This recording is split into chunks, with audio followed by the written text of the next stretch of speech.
ನಮಸ್ತೆ ಮತ್ತು ಹಬ್ಬ ಚಿತ್ರಗಳಲ್ಲಿ ಎರಡನೇ ಪ್ರಿನ್ಸಿಪಲ್ ಏನು ಅಂತ ನೋಡೋಣ. ಎರಡನೇ ಪ್ರಿನ್ಸಿಪಲ್ ಏನಂದ್ರೆ ಸದ್ಯ ಹೇಳಿದಲ್ಲಿ ಅದೇ ರೈಟ್ ಸ್ಪಿರಿಚುವಲ್ ಬುಕ್ಸ್ ಅಂದ್ರೆ ಆಧ್ಯಾತ್ಮಿಕ ಪುಸ್ತಕಗಳನ್ನ ಸರಿಯಾದ ಆಧ್ಯಾತ್ಮಿಕ ಪುಸ್ತಕಗಳನ್ನ ಓದ್ಬೇಕು ಅಂತ ಹೇಳಿದ್ರು.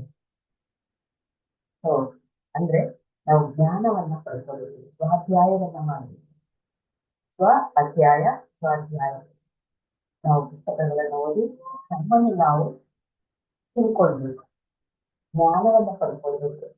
ಒಂದು ಬುಕ್ ಅಲ್ಲ, ಎರಡು ಬುಕ್ ಅಲ್ಲ, ಎಲ್ಲರ ಪುಸ್ತಕಗಳನ್ನು ಓದಬೇಕು ಅಂತ ಓಶೋರ ಪುಸ್ತಕ, ಸಂಗ್ರಾಮ ಅವರ ಪುಸ್ತಕ, ದೀಪಕ್ ಚೋಪ್ರಾ ಅವರ ಪುಸ್ತಕ, ಎಲ್ಲ ಮಹಾಜ್ಞಾನಿಗಳ ಪುಸ್ತಕಗಳನ್ನು ಕೂಡಿ ಓದಬೇಕು. ಅದರಲ್ಲಿ ಒಳ್ಳೊಳ್ಳೆ ಅಂಶಗಳನ್ನ ತಗೊಳ್ಬೇಕು.